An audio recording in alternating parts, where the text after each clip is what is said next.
What's up, everybody? Non-Canon File time. Today we're talking all about Winter 2020 anime, and with me, I say as per usual, but I'm not even on these hardly anymore. But with me today are... Jonathan. Jonathan looked at me scared when I pointed at him. Wenzel. My name, Colt Like a Boss Dockery. Whoa. I'm making it, you know what, I'm tired. I'm tired of trying to think up something funny and unique. So you know what, from now on, my name is Colt Like a Boss Dockery. Okay, so you're naming yourself after that shitty movie that just came out? I don't know what you're talking about. Like I'm a One with boss. I'm Selma a boss. Hayek, Rose Byrne, and Tiffany Haddish. Oh, no. This is my movie. Oh, okay. I don't do stereotypes. Okay. This is Palliative Pat. And we have 7 shows. We're talking, what, 7 shows? Yeah, 7 shows that we're talking about today from the Winter 2020 anime lineup. And Pat, why don't you introduce us to our first show? No. Whoa, well, that was Colt that said that. Well, you know, I always have to vet my next actions by Colt. That is true. Because he is the boss. I'm the agent. Yeah. You can do it. Okay. Thank you, Colt. All right, the first anime we're talking about today is Sorcerous Stabber Orphen. It premiered Tuesday, January 7th, and it's currently streaming on Hulu. And it's about a rebellious sorcerer who must take on other magic users in order to defend someone close to him.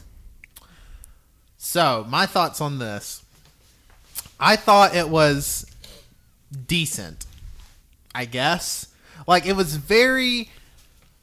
I don't really know how to say it. The animation was very off. It reminded me of old anime. Like, it had an old anime art style, Yeah. considering the protagonist had that weird bandana. I felt like the intro was like going for that old anime style. Yeah, the intro definitely was. Well, that's a big thing for this show because this series is the latest adaptation of the Orphen series because this was made to be the 25th anniversary of the series, and so the Orphen started out as a series of light novels that got its own anime and video games, and this is the most recent adaptation of it.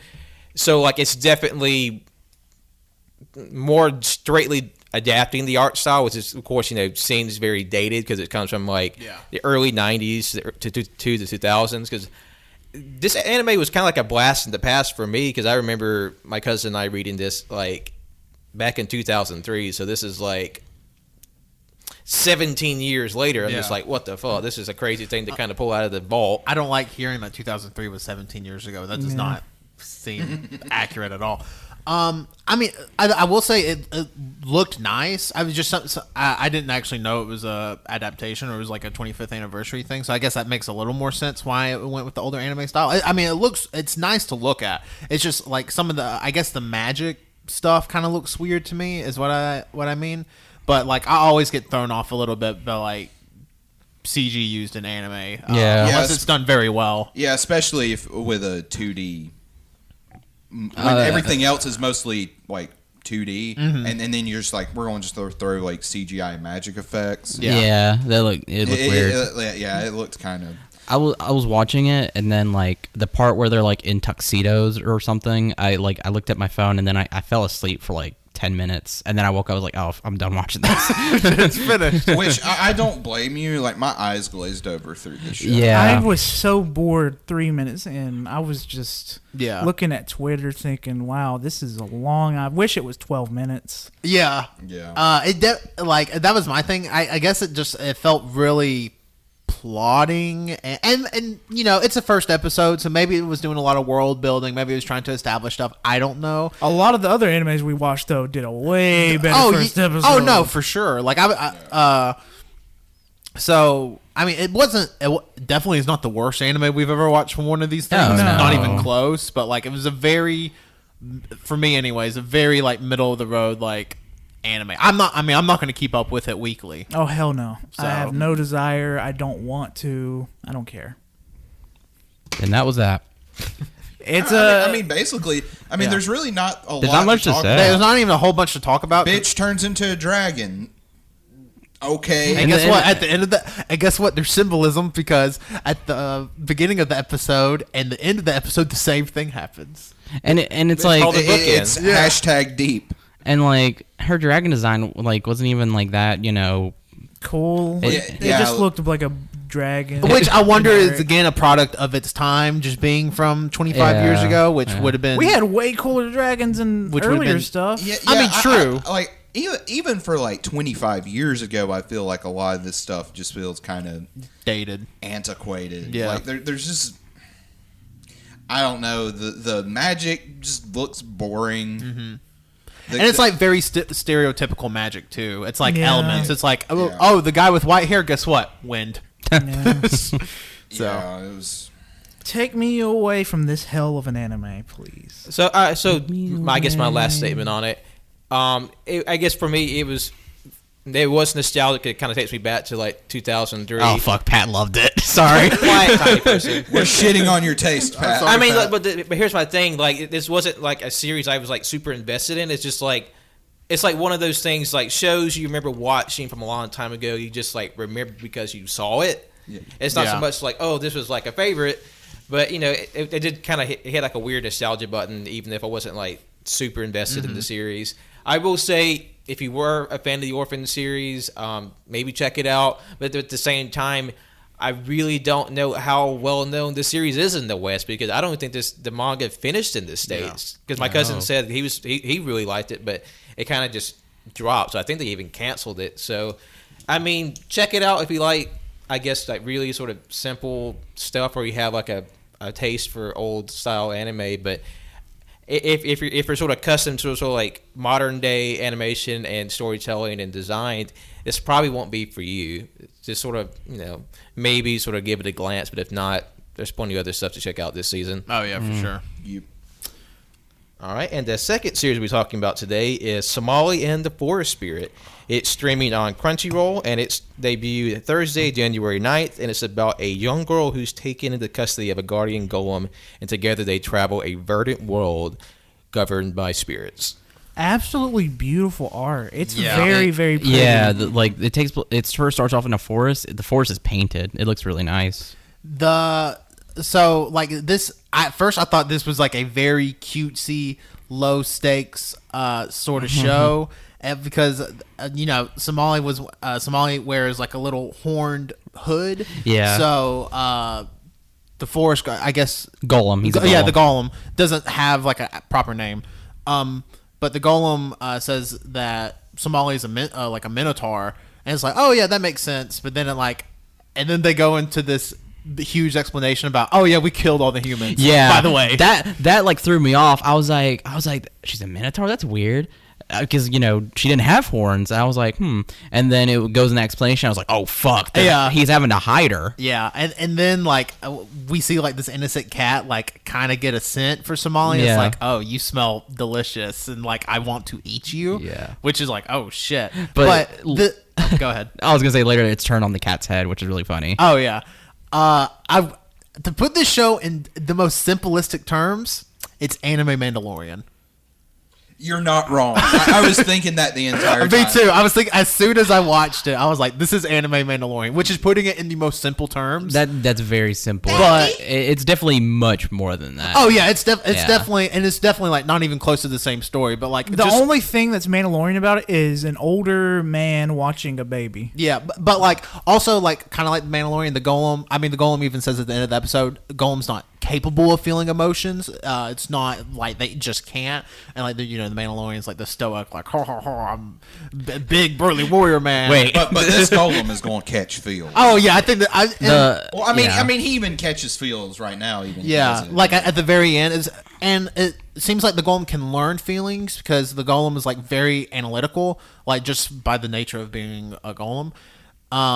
Yeah, because it's like essentially it's a machine. It's a machine that was created specifically from nature To analyze. to analyze and protect. Yeah. It's a forest guardian. And I like its design. Like that was it's sick. And when it opens its I was eye, gonna say, especially when the eye opens, that's fucking great. Looks awesome. Just that whole scene of like him like analyzing all the jewelry. I was like, oh shit, this is badass. that's when I knew I was like, oh, this show's really good. Man, I love his kind of like his lanky design too, like how like long his arms are. He's like so big. I love it. Yeah, and like you really get a feel for how big the golem is because like Somali can only grab one, like the tip of Gollum's fingers. Yeah. And you're like, oh shit. So Gollum's like real. I mean, obviously Somali's a child, but like Gollum is like huge. Like he's still very tall in comparison to the other sort of fantasy races that they encounter. Because all the other kids, like their hands fit into their parents' hands. Yeah. Somali doesn't. Nope. And that is something that I thought was very nice about the series, because it's definitely going to play up the whole like father-child dynamic. And he literally says so in the first episode's title.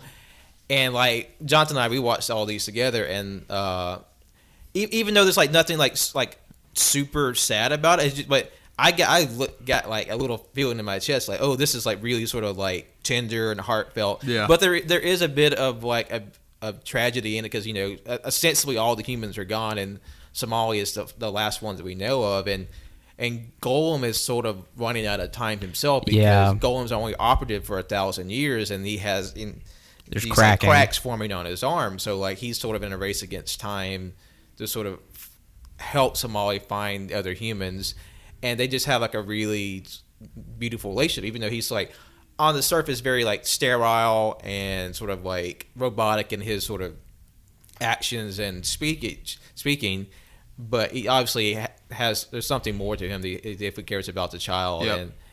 And I'm really interested to see where this series goes. It's one of my favorites from the season so far. Yeah, it looks great. And, go ahead. I'm sorry. No, you can go. I was gonna say the art's really pretty. And all of the characters have such unique designs. Like no two characters looked anything alike, really. Yeah. Even like the background characters. It kind of reminds me of One Piece in the way, because One Piece to me has usually pretty different character designs, especially in between the islands and stuff. But like everybody in this little village, and I like that they call them denizens instead of citizens, because they're all animals. I thought that was cute. And they all have like really fun, like very full of life designs, and the sounds in the sound design of the show is incredible, because it's just like very peaceful, but like you knew like it was like slowly amping up when Somali was following the cat, and it's great. Yeah. And I kind of felt like Pat too. Like I felt something in my chest, even though it wasn't inherently sad. I'm just like, damn. Yeah, it's like because like what I was gonna say was that like there's foreshadowing, because it's like he's running out of time, but also it's like in the very beginning he has a little inner monologue about him like she called me dad, and like in that moment you think like this is like him talking probably takes place sometime in the future, and this is in a moment where he probably has developed emotions in some sort of way, and it's like also it's like while he's doing this is like what are his motives? Like what is this, like what is the like this golem, its purpose is to guard this forest, but it's leaving the forest and trying to get this human back to other humans. It's like that in a way is like kind of like very very interesting. Yeah. Like and even beyond that, it's kind of like it's very tender. Yeah, I'm very excited to keep up with this. Yeah, no, I'm definitely keeping up with this show this season. And something that was handy too was the golem. He could talk to the animals. Oh yeah, yeah. When he was searching for Somali, because Somali wandered off, dumbass kids, man. He was on top of like I think the tallest building, and he was scanning the city, and the birds were like chirping and like it's pretty talking to him. Yeah, it was pretty cool. No, I did not expect the show to hit me the way it did. I didn't either. Like, and I'm definitely keeping up with this season. If you like cutesy shows, and like it seems low stake on the surface, but like if you dive into it, you're like, technically speaking, everybody in this universe wants to eat Somali the child. Yeah, because humans are delicious, and obviously there's no humans left. There's no humans left. It's literally just a world of monsters. Yeah, so like it definitely seems like it's going to ramp up, but I would give it a very high recommendation. Yeah, for everybody to check it out. For sure. All right, our next anime we'll be discussing is Toilet Bound Hanako-kun. It's streaming on Hulu. It debuted Friday, January 10th. And it follows the story of a young girl in a school full of mysterious phenomenon, and she encounters the spirit of a young boy trapped inside a toilet stall. Okay. This anime, I just want to say this. This anime, I had the same feeling about the stabber wizard shit. I just wanted to be over quick, because it's I like the art style. I was about to say, the one compliment I'm going to give this show it looks fucking gorgeous. Yeah, it's gorgeous. Like the designs and especially a lot of the background and concept art, really awesome. But yeah, I just did not give a flying fuck. I didn't see it, so I couldn't tell you. I love the title though. My thing with the show is it seemed like it would be much better fitted for a 12-minute format. Yeah. Just because like there was a very, to me, conclusive ending about 12 and a half minutes in, and I'm like, oh cool, like a 12 and a half minute show, and then I like go to move my cursor to exit out of the screen, and there's still 10 minutes left. I go, what the hell? And the 10 minutes, like, sure, like, still add stuff, but it wasn't like I mean, it adds like the major plot of the show, which the main girl ends up eating mermaid scales. So she can fall in love with this guy, and then she eats them, and then the guy doesn't eat them. She turns into a fish. This demon comes. Hanako-kun comes, kills doesn't kill the demon, vanquishes the demon, and then Hanako-kun is like, oh, but your wish was to be bonded with another person, and then Hanako-kun eats a mermaid scale, so now they're bonded. So our main protagonist, whose name is escaping me right now. Her name was Nene. Oh, Nene.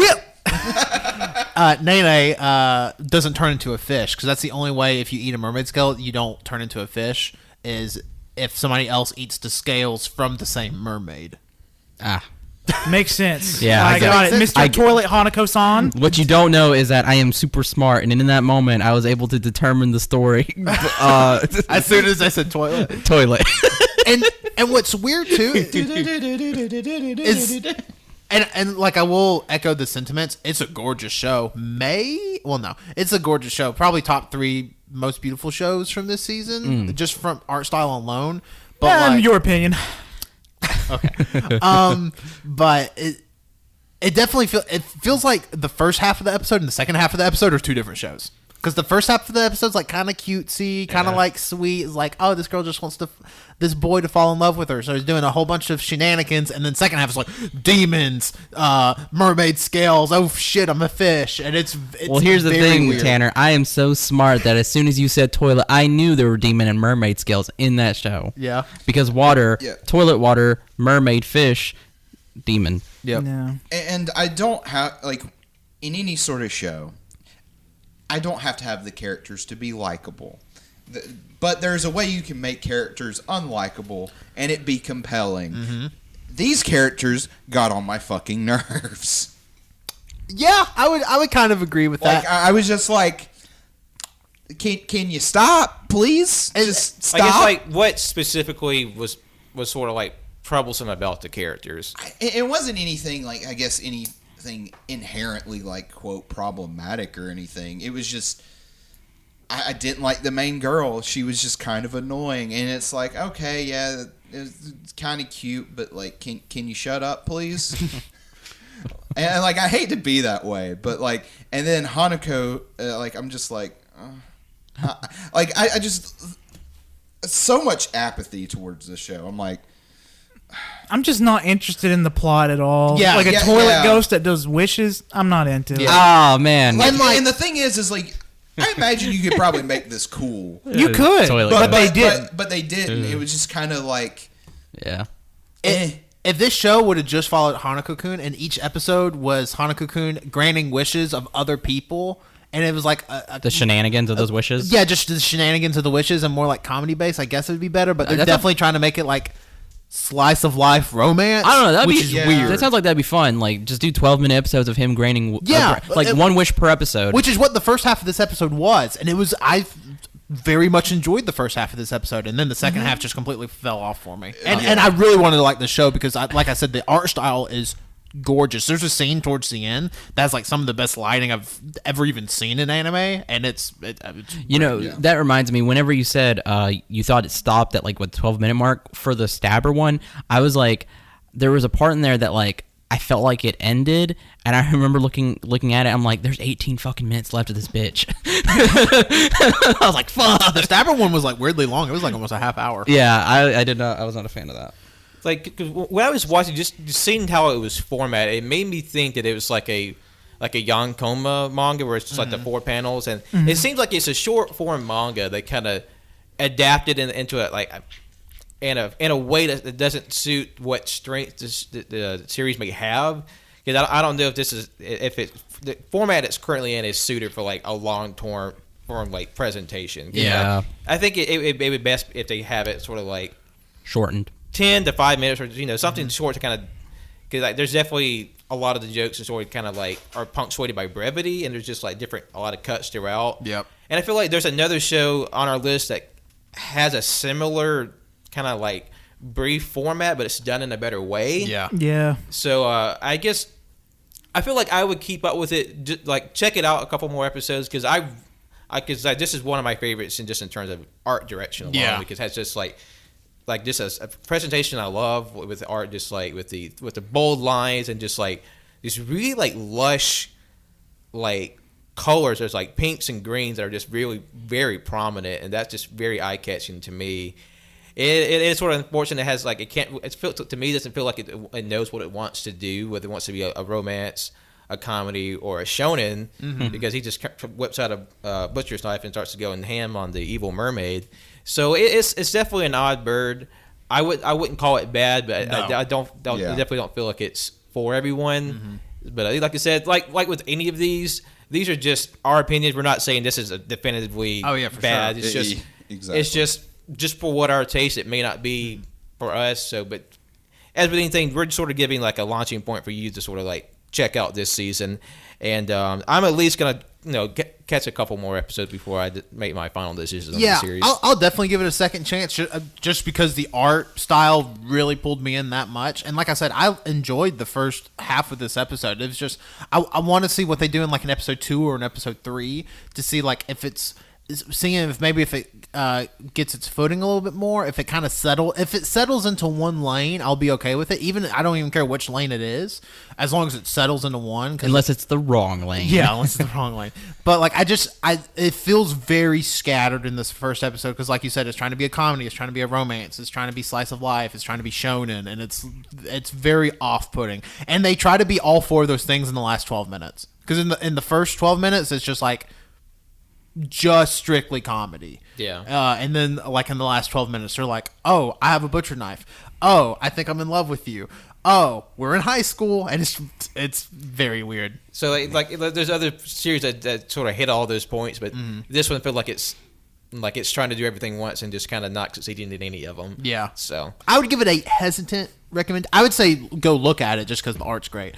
I would give it a very hesitant recommendation, just because of how I feel. But if that sounds appealing to you, if you want to watch that, I say go for it. Like, it is not a bad show by any means. It's just I hope it gets its footing a little better in like an episode 2 or an episode 3. Yeah. Those hit all my check boxes. I saw Winslow like 30 seconds ago start doing this. I was wondering what he was doing. he had a bit loaded and ready. Yeah, he did. I'm not interested. No, thank you. Yeah, I like if like one of y'all are like say, oh, it gets really good, I might check it out. But yeah, as of right now, I have no interest. I know y'all said that about Fire Force too. Well, I guess nobody. Fire at this Force table is did. awesome. Fire Force is good. I just didn't like Fire Force. It's just that you like shit shows. Go watch your toilet. Go watch toilets. Go watch You want me? shit. You want to watch me? Oh, piss? dude, that reminds me. I was in the Walgreens bathroom in Pensacola. The greenest shit I've ever seen in a toilet. Did you do it? No, Okay. no. Why would I have eaten that makes it green? That's why I was so dye? Oh, no. Anyway, I hate Winslow's. I hate this. I'm sorry. I'm full a room with idiots. He said that earlier when we were in the car. Yeah, yeah, it was really green. Hashtag I stand with Tanner. Okay, Patrick, what's next on the list? All right, the next show on the list is Oda Cinnamon Nobunaga.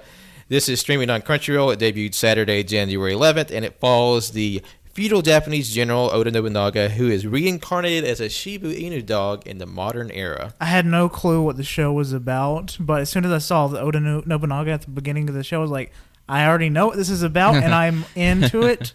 And I was so glad by the time 5-6 minute mark when all the other Japanese daimyo warlords are just coming in, and the fucking Pomeranian has that huge fluffy tail. That's my favorite. I love the Pomeranian. that one was so a good much. bit too. He was like, "Don't you see? I have something from there's something familiar about me, and he's like, oh, that's it.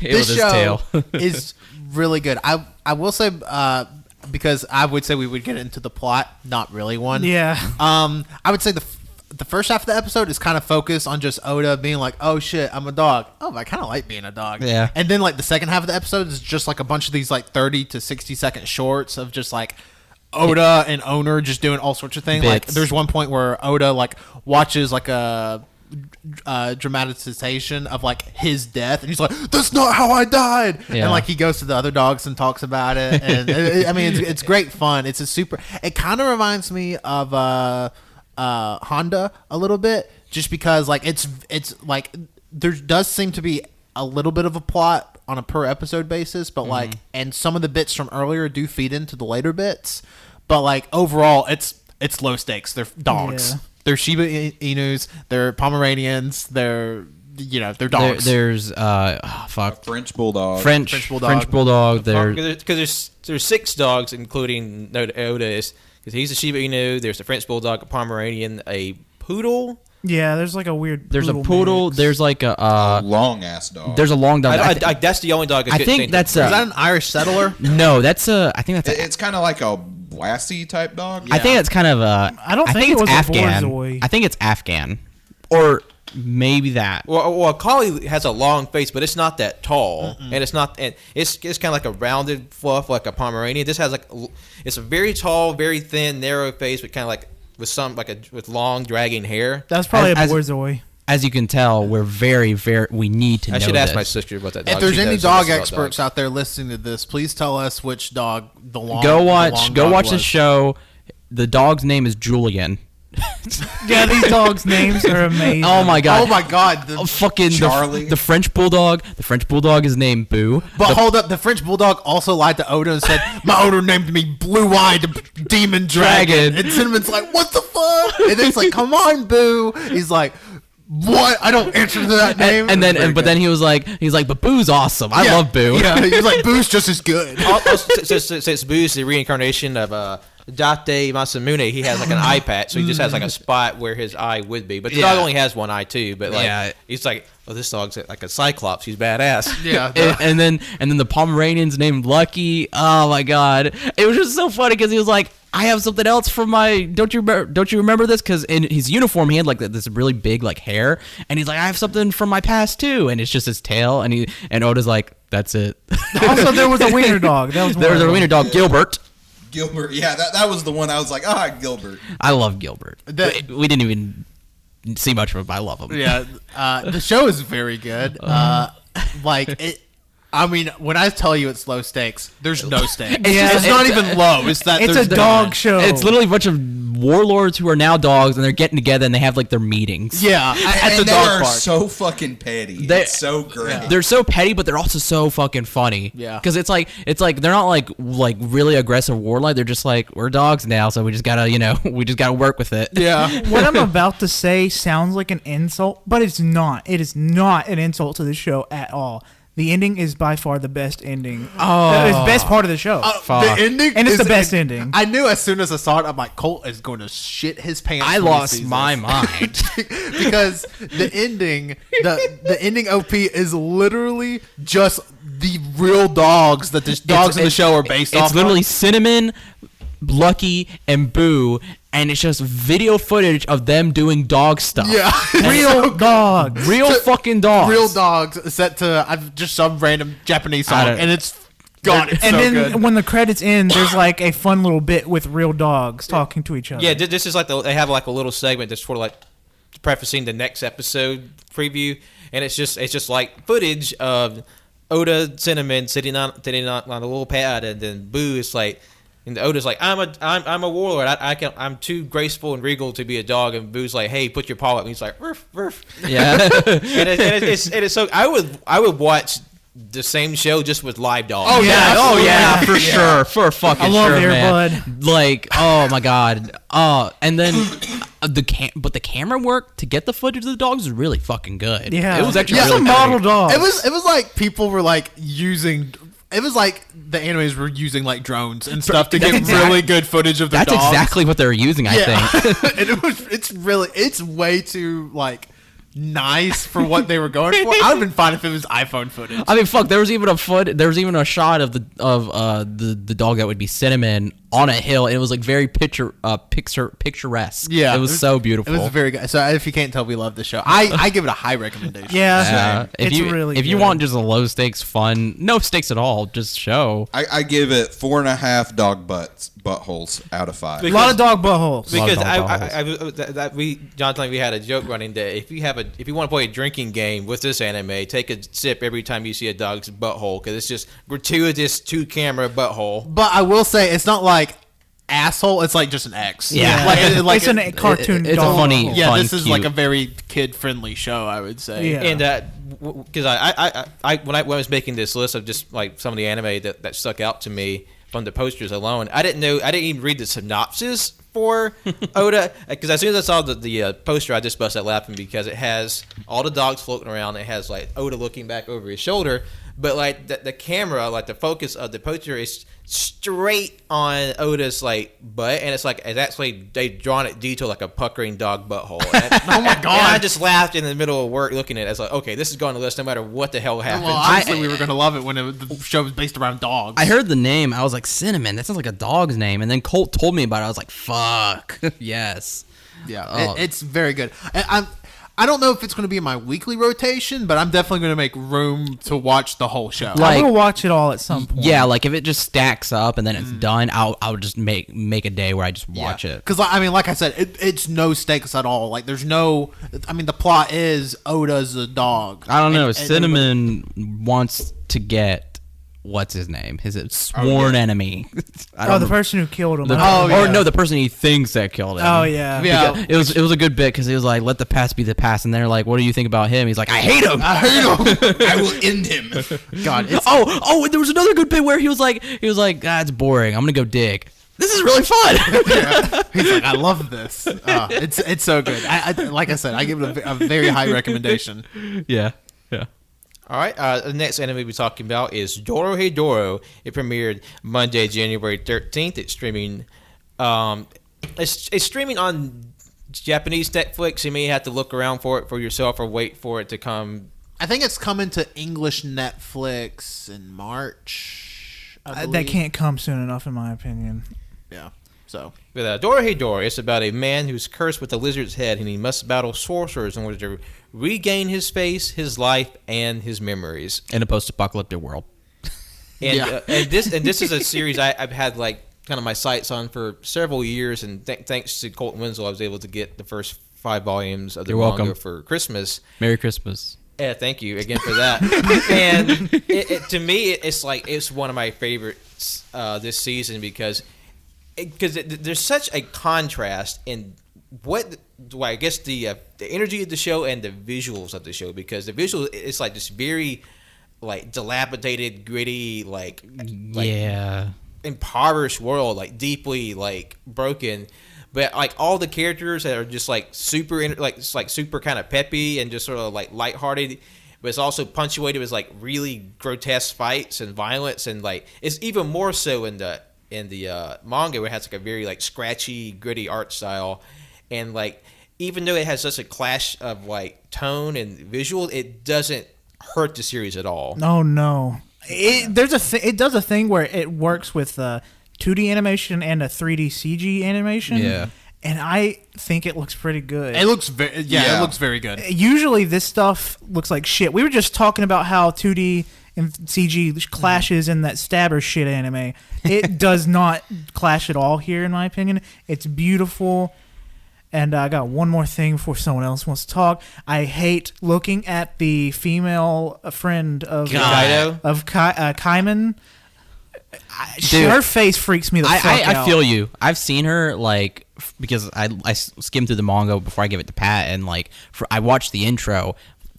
Fucking baby face. It's weird. During the show, it's not so bad, but the opening is like it's scary. During the actual show, it's not as bad as like how we're playing it up, but during the intro, it's like they literally drew a 2-year-old anime character face and put it on a the buff character- lady. on a very buff lady, and it's it's just weird. Yeah. Like, but I mean, and maybe that's like kind of the point. Like the show is like maybe they're supposed to get you like this very cutesy innocent character, but also she kicks ass because she kicks ass. Yeah, she's awesome.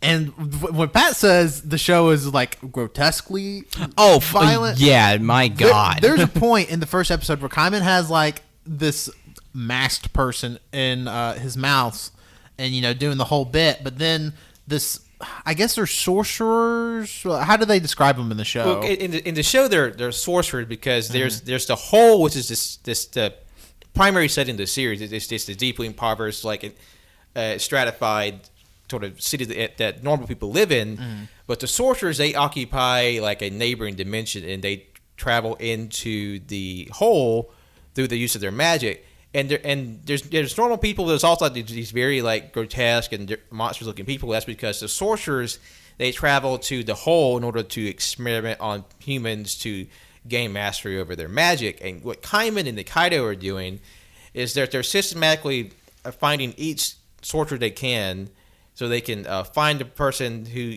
used the magic to turn Kaiman into the Lizard Man. Because sorcerers in this world, they can only use like one kind of magic. And that's produced by this like thick cloud of smoke from their fingers. And so what Kaiman does, he sticks a sorcerer's head in his mouth, and he asks him a question: "What is the man in my mouth telling you?" And you see this man inside of Kaiman's mouth with like crosses on his eyes, and he says, "You're not the one." And if that's the answer that sorcerer gets, he kills them, because that's one less sorcerer to worry about. And so that's what Nikaido and Kaiman do every day. They hunt down every sorcerer they can and kill them in order to find the person to break the spell to revert Kaiman back to his normal form. I don't usually cringe at gory stuff in anime, but the ending scene, I was like, ooh, because he rips a girl's face off with his lizard teeth. Yeah, it's pretty fun. And like half of her face is like hanging off his teeth, and he was like, "Oh well." Like it goes right back to Peppy. It's like, killed that one, I guess. Yeah, because there's some stuff in the manga. I won't say what it is, but I was like, it was like so fucking gory, and then it was just like fun little like anime moments afterwards. It's like, what? Yeah, like, and like it's jarring, but it's not off-putting. Like it's jarring in the sense like it just goes from like, oh well, and like while the girl's face is still on his teeth, but then it's like it's not off-putting in the way I'm like, that seems kind of forced. Like it doesn't, because they've already established the character so well that it works. Yeah. So yeah, I love all of the I haven't watched it yet, but I just love all the character designs from what I've seen of the covers and art, because I remember hearing about this becoming an anime like 2 years ago, and I heard the premise. I think we were in a Waffle House, or not IHOP. Yeah, we were, because I was talking to Pat, and he told me about maybe that was a year ago, talking about No Gun's Life, and then I was also talking about that Dorohedoro, and I was like, the premise just sounds absolutely fucking insane, and yeah, it looks to be that way. Yeah, no, it is. I would wait for it to get on actual Netflix before like trying to seek it out, just because it is kind of hard. It is hard to find. I had to go on multiple websites to try to find it. But like it should be on English Netflix. I would say before the spring anime season. It's coming out in 2020. Yeah, it will be on there this year, so you'll be able to watch it before any like anime of the year list or anything. And but otherwise, I'd give it a high recommendation, because I thought it was unless like we always, there usually seems to be one show a season that unless just like gore and stuff puts you off. There is a lot of gore. There's a lot of it. Like you are not going to like the show at all. But if that doesn't bother you, then I'd say go for it. It's also fairly like foul mouthed for dirty wordies. Yeah, like for They say poop. I mean, you usually just don't expect to hear characters say like "drop the fuck" and shit, and on a regular basis in an anime. It's definitely like for a mature audience. Like even like the manga volumes, they're like have like explicit material, like warning labels on it. So like it's not for the faint of heart if you are sort of put off by violence or sort of just like grotesque or horrific imagery. So if that's sort of like a hot button for you, maybe look elsewhere. But like we said, there is like a lot of really like warm-hearted and like fun moments in it. Yeah, that are sort of like interspace between just weird, deranged worlds. So it's highly recommended. I would even tell you to go out just to find a manga if just so you can like get it into you quicker, because it is a stellar series. Yeah. Hell yeah. Babyface woman skateboards. That's cool. Also, it makes me hungry because the main character loves gyoza dumplings. I'm like, boy, I feel you. That food looked good. Really makes me want to go eat some dumplings. Ugh. God, I'm hungry. All right. Yeah, the next series we'll be talking about today is Darwin's Game. It is streaming on Funimation. It debuted Friday, January 10th. And it's about a young man who's tricked into playing a phone app game which forces players to fight to the death. And I will say, if I read it correctly, it's also coming to Crunchyroll next month, but it's on Funimation right now, and you can watch it for free on Funimation. Just there will be ads, so if you don't want to pay for Funimation, you can still watch it. But it'll be on Crunchyroll next month. The first thing I noticed when I watched it, it looks like an early 2000s anime. Yeah, and it's animated like an early 2000s anime. I don't know who's behind it. But a lot of the faces, I was like, I've seen that face in Pokemon before. This doesn't feel right. Eevee. This show is just tailor made to piss me off. I hated it. This show fucking sucks. Say it. Bring it out. Let it out. It fucking sucks. Okay, first off, I hate, like, I'm trapped in a video game type of anime. Like, I don't know. We've had too many. We've had too many. I didn't like Sword Art Online when it came out. It's bad. It's not an isekai, but like he can go back, like he can it happens within the real world, but it's like this weird film where all the video game shit's not really seen by other normal people. Is it kind of like that one anime that like had people like pitted against each other? I know what you're talking about. Dead where Man like Wonderland? they're 3D printed. Oh, you're thinking of something else. I'm thinking of one where the people are 3D printed in a room and they have to go out and kill monsters for a certain time period. Oh. I don't know. It's an older Westworld. one. Gantz? Gantz, that's it. Gantz. All right. Westworld. But yeah, like, why was this episode like an hour long? Yeah. What the fuck? It was 42 minutes. The first episode was essentially the first two episodes. Yeah. Because this season's only an 11 episode run, so they made the first episode the first two, so they could have 12. If you couldn't tell by my surprise, I didn't watch it either. Yeah. Anybody listening? So I put this on the list because I was watching like the best anime from winter 2020 video, and it was pretty high up on this person's list. They got it wrong. Who's like opinion I usually trust on these things, and I liked it. I didn't love it. It definitely, I don't even think it cracks my top 3 for the season, but like trying to go into the plot. So essentially, there's a mobile game called Darwin's Game that pits you. It's PvP, but it's like actual PvP, and like you have to murder like the other player, and whoever loses the battle, even if you don't actually kill them, whoever loses based off of points, they get like digitized and they die. It's very weird. Yeah. I will say I did like when a character dies, they kind of leave that this pixelated like. That was cool. That's the only thing I will give this show. And like the sigil stuff is cool to an extent because everybody gets like a fun little power for being on the show. So like the Banda, which was a guy dressed up as a panda mascot in a baseball suit, in a baseball suit that had like 666 on the back. It was the most edgy, cringeworthy shit. But like his sigil was he can go invisible when he's wearing a mascot costume, so he was Banda, and that was his sigil. So it's kind of like it definitely leaves a lot of room for like some really cool stuff. Yeah. Like our main character's sigil is he can make any weapon as long as he can summon weapons from his body. That as long as he knows about them or something. Yeah, and that was kind of the weird thing too. I think. Because they kind of preface it towards the beginning of the show. Because where he copies a pin. He copies a pin. So I think it has to be something that he has touched already, and then he could copy it. So theoretically, if he touched like a rocket launcher, he could just summon a rocket launcher out. That kind of makes sense. It's kind of like Momo from My Hero Academia. If she doesn't know like the chemical composition of it, she can't make it. Yeah. It's kind of similar to that, yeah. And the animation, while it's not mind-blowing, it's definitely not offensive. It's serviceable. Yeah, It is very like bleh. Yeah, it's not blowing my mind or anything. I thought some of the fight scenes were kind of suspenseful, especially Banda versus our main character. I thought was like pretty suspenseful because like two of his friends die like just in the beginning of the fucking show. Oh, rest in peace. Johnson and I, we were watching the moment where because homeboy sitting on the I threw up in the subway, mouth.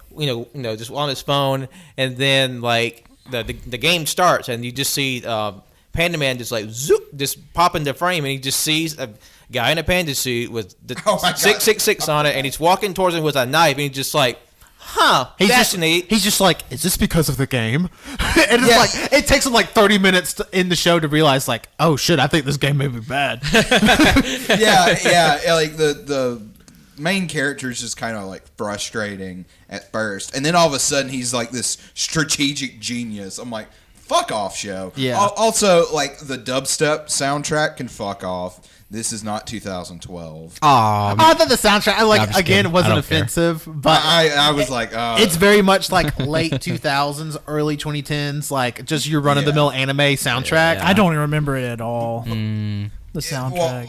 Just like what? What? Okay, so another thing before I get into the big thing.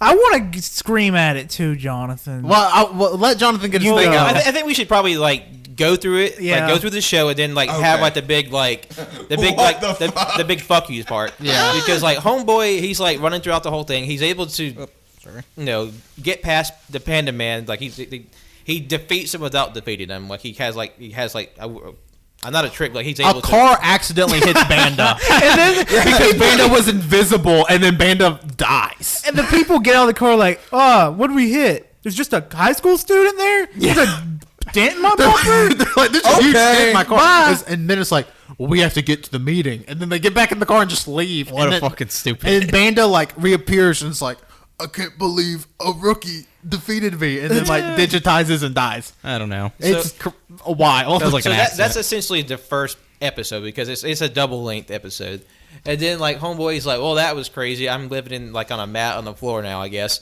And then he gets like more notifications, and the whole time like it's in the first part, it's interspaced with like this girl in like a big frilly red dress, like 6 foot long pigtails, and she's psyched that to be something pretty big.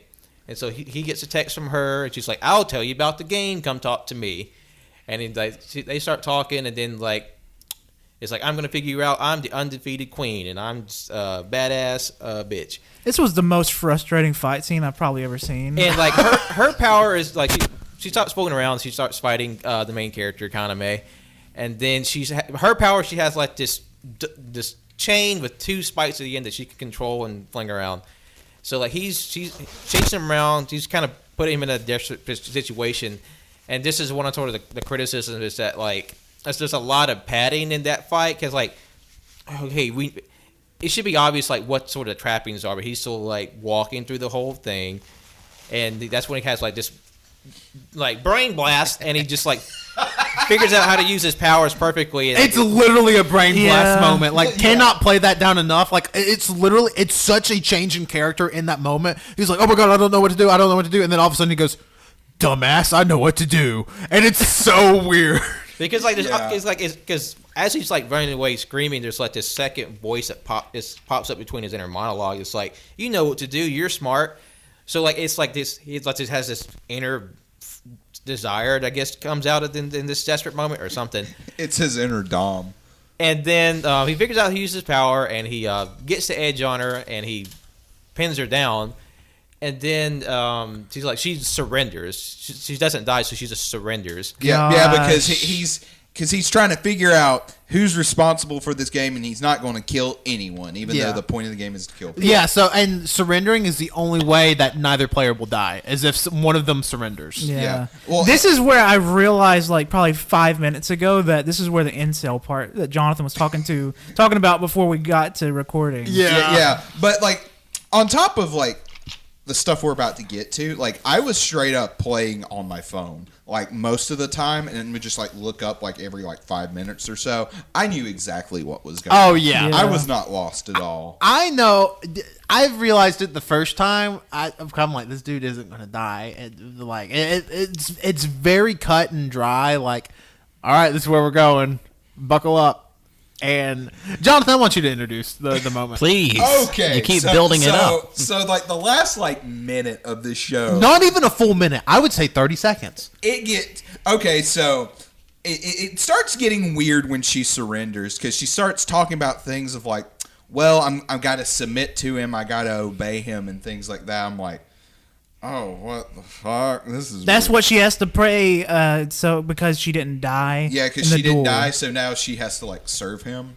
Okay. I was okay to meh with this anime until this very end scene where I Just went say it. straight Just to. say it. I went to hate. Okay,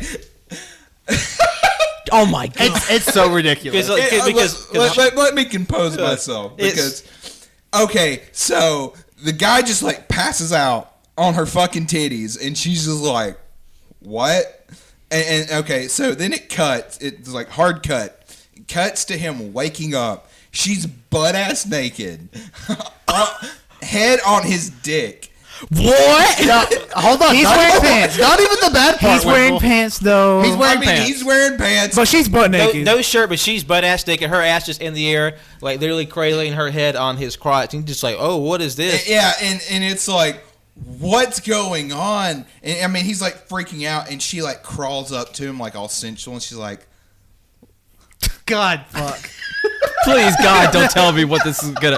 Please, God, I think I know what you're gonna say. let's make a family. What the fuck? No, literally couldn't even prepare you for it. Oh, you're like, What? And Wenzel, that all happens in 30 seconds.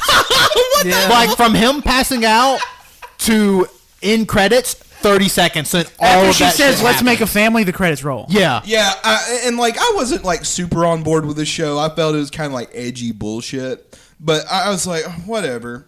And then the minute that happens, I'm like, fuck! Like I started screaming. Yeah. like fuck the show. Yeah, it was bad. This sounds so absurd.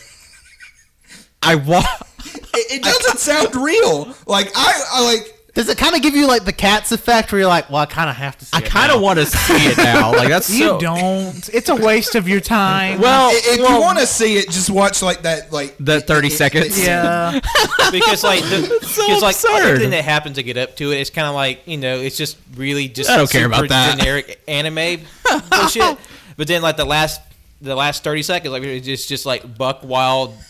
Stupid, and as we were talking about it afterwards, like it just like I got my own brain blast because they started bubbling up because I think I remember reading an article about this show like just on happenstance. Like I think literally the headline was this incel anime bullshit on like IO9 or something, and it's like, could you have like some plain Jane dude who just like stumbles into a game, is instantly good at it.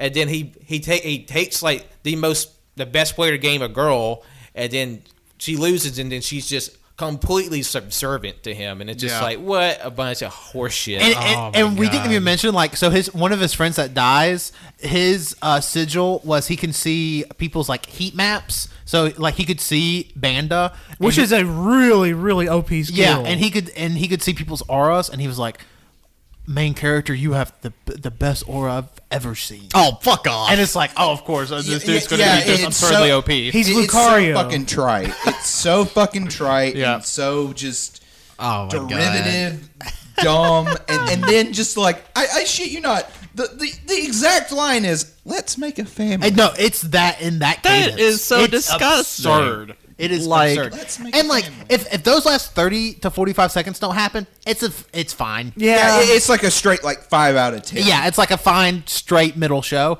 That ending threw me off so bad. I never want to interact with anything Darwin's game again. Yeah. See, like that, like the premise, like sounds kind of, you know, It is an interesting premise. it's all right, you know, like could do something cool with that. Didn't. Didn't. Yeah, just didn't.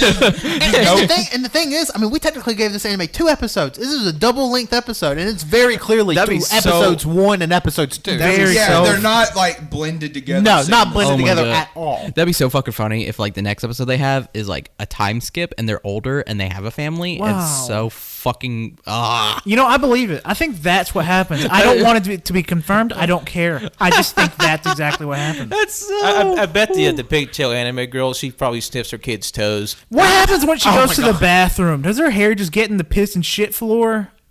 Can't go in a Walmart bathroom. Because her hair is just Yeah. like absurdly long. it's like it would make Sailor Moon blush. Yeah. Is it like Batman's cape? So Yeah, fucking long. kinda. Yeah. He can't use the Walmart bathroom for sure. No, he can take off his cape. I will say my Now, favorite. he could just kind of like do this thing where he like. Yeah, that too. I will say my favorite thing about the show is the mascot for Darwin's game is a snake in a beard and a trench coat. Oh yeah, Yeah. it's very nice. That's another thing I will give this show. Yeah. The That only sounds- things I will give Yeah, this show. Now that sounds cool. No, that is cool. Like with the end of this was the worst show we watched this season. Oh, hands down. I will say, not the worst show we've ever watched. No, for it's one of not. these, but bad. Man. Like I can't even recommend it as like, oh haha, it's so bad. It's you have to see it. Like no, it's just bad. You're making me have flashbacks now. Flashbacks of To what? what? Bad anime. Honestly, this reminded me of our bad anime episode. Like it was. Yeah. What was it? I was Handshakers. not well. That's what I was thinking. No, it's Handshakers, but the other one about the dude with the. Oh, who also like. Oh, Poopa. What happened that- to Is yeah, that the incest one? Okay, Yeah. okay.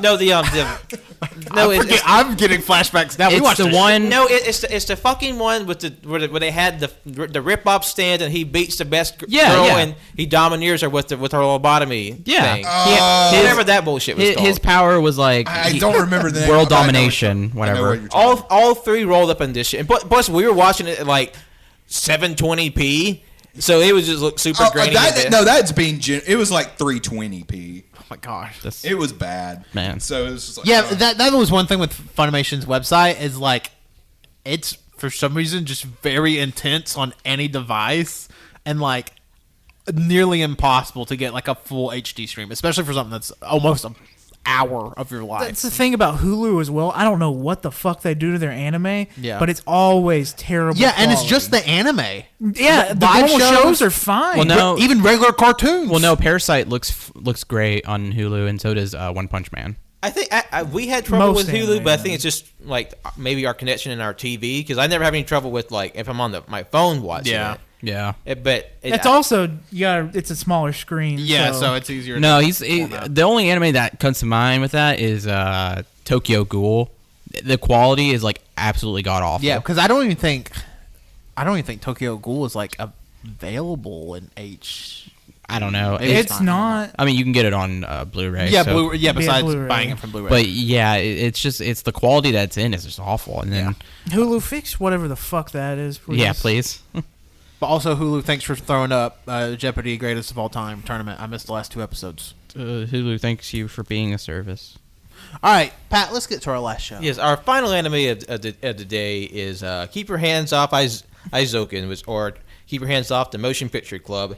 And this is streaming on Crunchyroll. It debuted Monday, January 6th.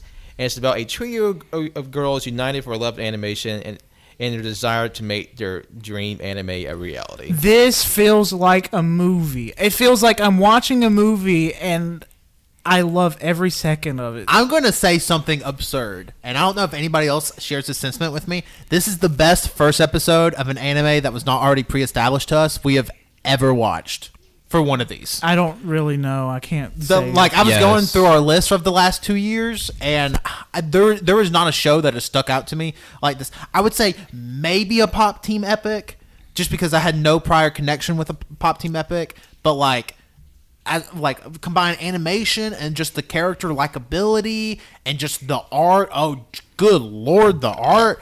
Oh my god, it's And just like the fluidity of the animation as well, it's just really good. and just the creativity of the design. it's Like, inspirational. it is like it makes me want to draw, and I can't draw jack shit. Wendell, did you get a chance to watch Eizouken? Yeah. Because I feel like you would really enjoy it. But one of my favorite things is just like, other than the trio main characters we'll discuss in a bit, is just like how just densely packed visually the setting of this anime is, because it essentially takes place in this like kind of like apartment complex urban cityscape that's kind of built over A bay.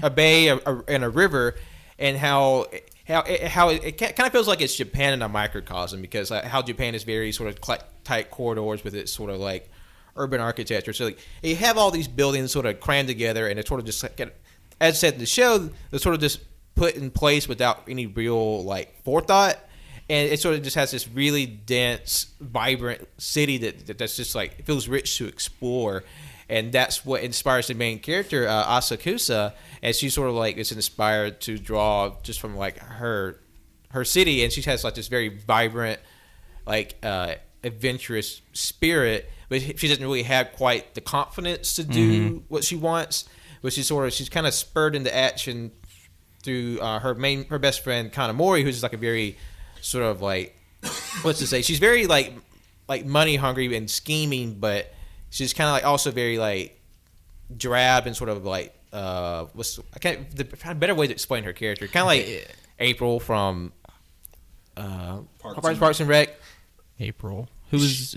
Oh, April. Audrey Plaza. Yeah. Aubrey, yes. So sort of like that, just sort of like very sort of like monotone and deadpan in her character. And Mizuzaki was just like, she's a heiress to a corporation who sort of secretly has a love for animation that she's sort of trying to quietly sort of explore, but her Brooke's parents won't let her. And sort of like through fate, these three characters come together and they sort of like kind of build off what they want to do. And it's such a great show. I can't stress that enough. It's that Masaki Yuasa magic. I want to watch all his backlog. I should have done so whenever I finished Devilman Crybaby. Oh, is this? Yeah. Yeah. That's why it looks so fucking good. Yeah. I watched the second episode immediately afterwards. Me I too. said, I'm not watching any other shows. I'm just going to watch the rest of this. And I'm so glad I did. The second episode's even better, in my opinion. I really like the second episode. Me too. We won't get into like anything episode 2. Like, this is strictly first episode impressions. The show is just so fluid. Like, they do a lot in this first episode, and like the reveal where they actually go inside of the art and like visualize themselves in the art, and it's in that art style, is just like one of my favorite sequences I've seen in anime in a while. Just because it's like filled with wonderment and stuff that I like.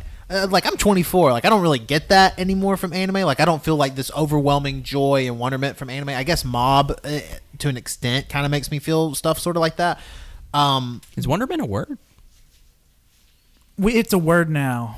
Wonderment's a word, sure. Sure. But it doesn't really give me that anymore. But this show, like swells me up with, like, it makes me want to do stuff. It makes me want to create. Any person that has any artistic, like, if you draw, if you write, if you do anything in the art realm, even if you don't even like anime, you have to watch the show. Like, the show is I would recommend this show to anyone, like, if you like anime or not, because it is so, I mean, it's next level. Like, I have a feeling like this show is gonna like, it's going to be used, in my opinion, I think it might be used in, like, animation classes. It should be. It absolutely should be. Just because not only is it beautiful and all that, but it also explains some parts of animation. Mm-hmm. But it's more so older animation with the camera stack and the layers and all that. There's definitely like a lot of meta talk within the show. And it's like, it's pretty basic to somebody that probably animates, but like for me that knows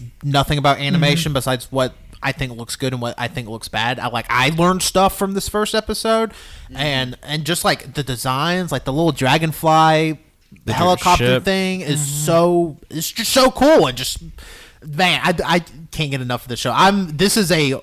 This and Somali are my only two weeklies from this patch, but this is the highest recommendation I've ever given on one of these reviews is for Eizouken. Like, you have to watch it. I feel like in 10 years, people will still be talking about Eizouken and talking about, like, the impact it had, like, maybe on the industry for 10 years, but, like, just all the art and stuff that's going to come from it, and, like, how many people it's going to inspire to, like, pursue that in the next decade.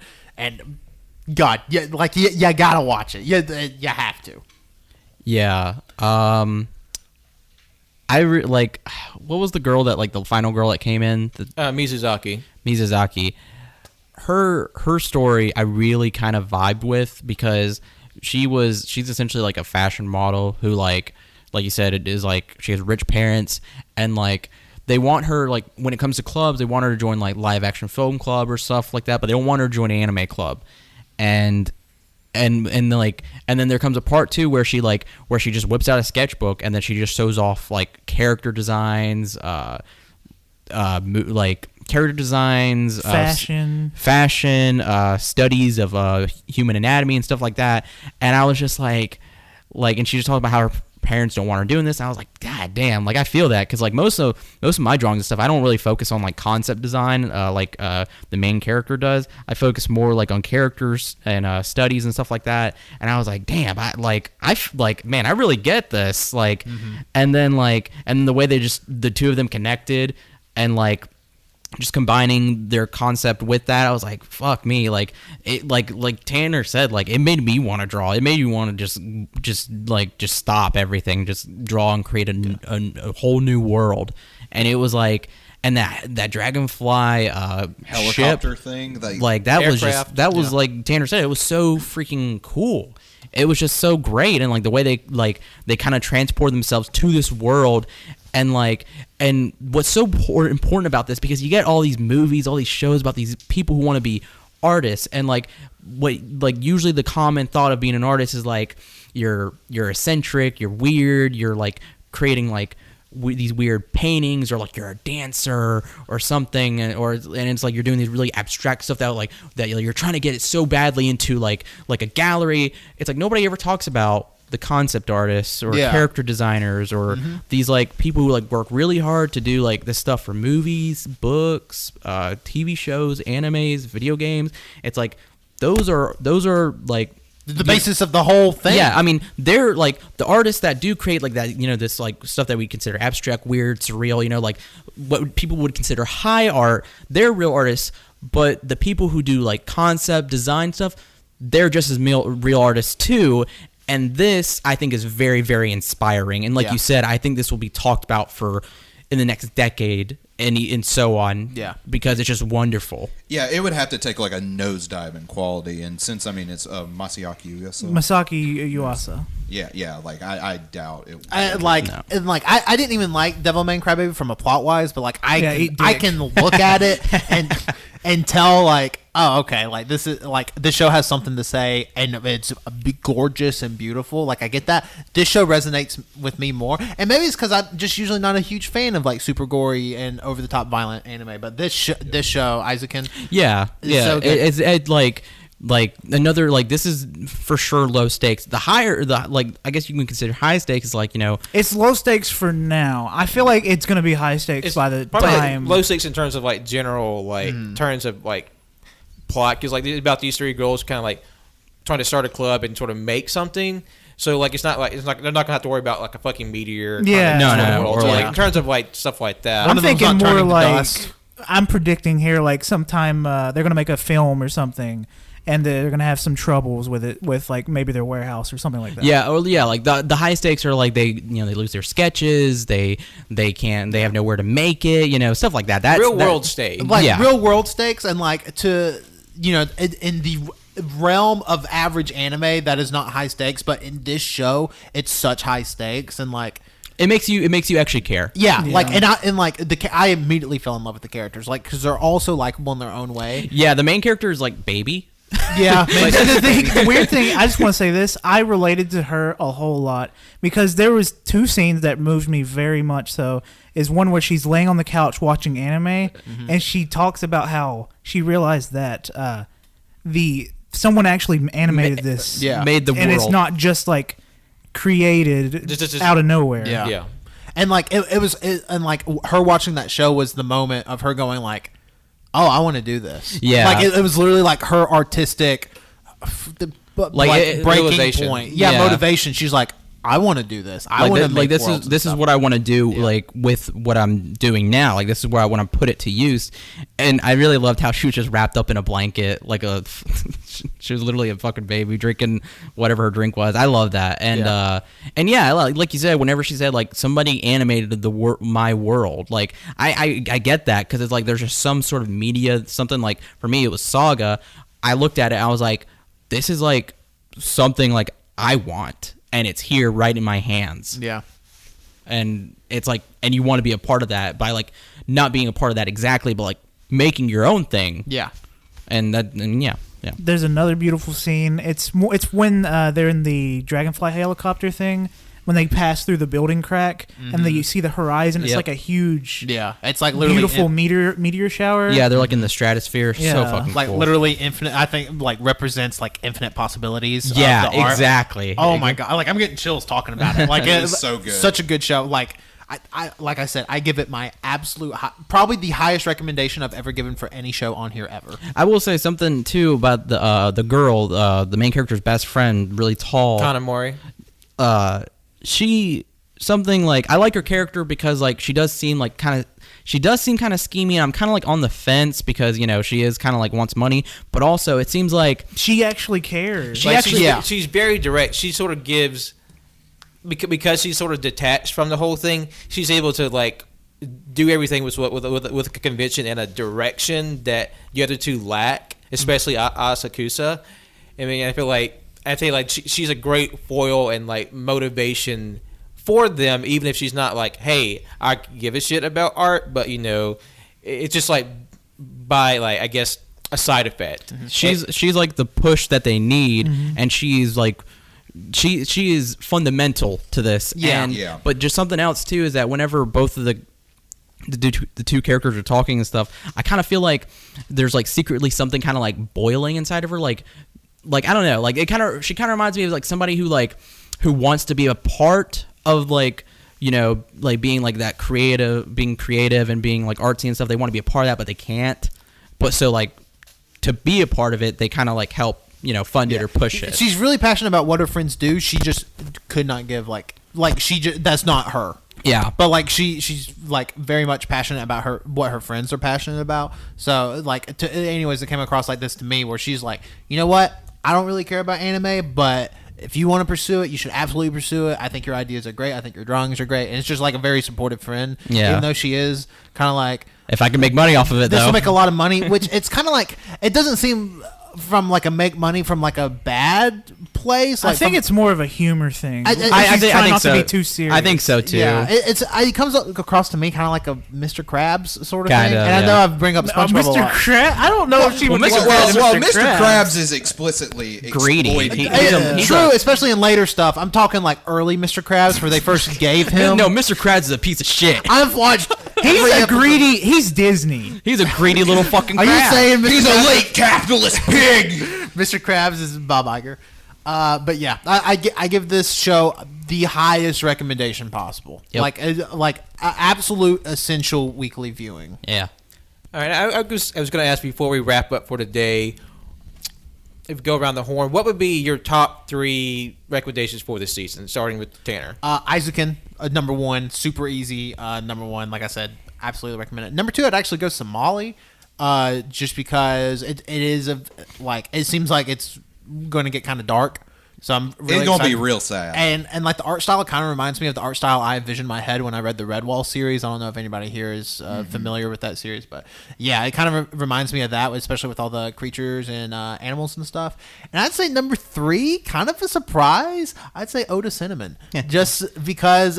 I mean, it's literally no stakes, and sometimes I just want that. Like, I watch a lot of prestige drama-esque TV. Like, you can throw at me all that stuff, and sometimes Jeopardy. I just want to watch something funny for 20 minutes. Yeah, and then that's what Oda Cinnamon is to me. So yeah, I would say those are my top 3 of the season. I'd give them all very high recommendations, but Eizouken once again make it a priority. To be completely unoriginal, the same as Tanner. I mean, for basically a lot of the same reasons. And the thing is, same thing, verbatim. Like that's exactly what I had in my head. For me, these are the only 3 I'm gonna keep up with. The rest I don't really care.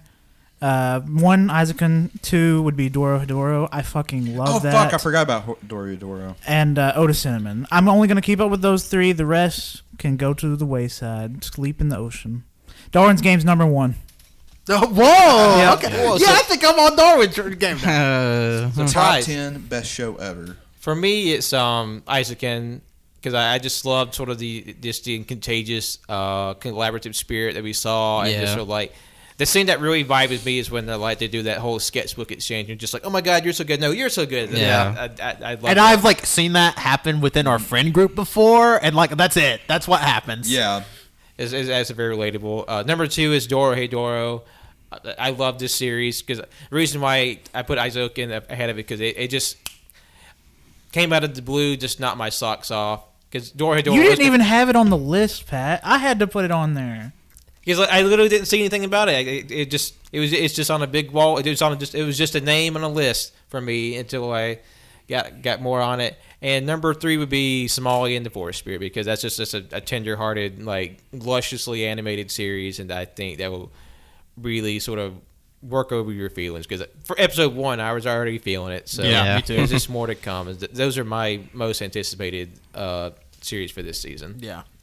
So I think it goes without saying, everybody here wants you to watch Eizouken. Yeah. Please. I think Do that may it. be the first time we've had a unanimous number 1 for one of these. I don't know. Cody maybe. would probably, if he was here, he'd probably say Darwin's Game like a person. No. He would do Sorcerous. Oh, no, he'd definitely do Sorcerous. No, Cody would love Hanako-kun. You know what? Those are his top 3. Yeah. Fuck you, Cody. Yeah. Fuck you, But- Cody. Darwin's Game, Hanako-kun, okay. Also, Sorcerer Stabber Orphen. That's such a fucking stupid name. It is Oh, stupid yeah. name. Very stupid name. But yeah, definitely just I thought it was a kind of and like in terms like it wasn't as packed as like I would say like summer last year was pretty packed. I'd say all of last year was fucking. I would say pretty good. I would say there was a very solid year last year, and then like really starting with fall 2018, like that JoJo season and stuff. But yeah, just definitely, any of our top 3s I think are worth your time to at least check out. And I think that's a podcast. Yeah. Well, thank you everybody for listening to our special non-canon file on Winter 2020 anime. As always, you can follow us on Twitter at AYCH Podcast. You can listen to us on SoundCloud, on iTunes, on Google Play, on Overcast, on Spotify. Just search All You Can Hear. It's really great. There's actually this kind of cool thing now where you can just Google All You Can Hear, and like our most recent 3 episodes, you can just play like right in Google search engine. It's kind of neat. Yeah, Google recognized us. Yeah, thanks Google. So you can do that. You can check us out on Instagram.com, AYCH Podcast. Follow us on twitch.tv/All You Can Hear. We're on YouTube. All our Twitch VODs go there. That's All You Can Hear. And then I already said the Twitter. I will mention there will not be an essential viewing this month. It's taking a month off just for a little bit of restructuring. It will be back in February. But if you just have to listen to a group of us talk about movies, you can always listen to our unessential viewing on Cats. Which, I can't believe that was the first episode of our decade, which is kind of amazing. So you can go listen to that. And then you can follow me, Tanner, on Twitter at Tanner1495. My name is Jonathan. You can follow me on Twitter and Letterboxd at JohnOdenson12. Winslow, thank you for listening. Follow me on Twitter at WinterWilkie and follow my art Instagram at WorldWinsy. Colt Like a Boss, Dockery. You can follow me on Twitter at ColtD00. I turned it off. Like a boss. Pat doesn't get plugs this week. This is Patrick. Thank you all for listening. You can follow me on Twitter and Instagram at John Lost His Name. You can follow my art on Facebook at John Lost His Name Art. Toodles. Boy.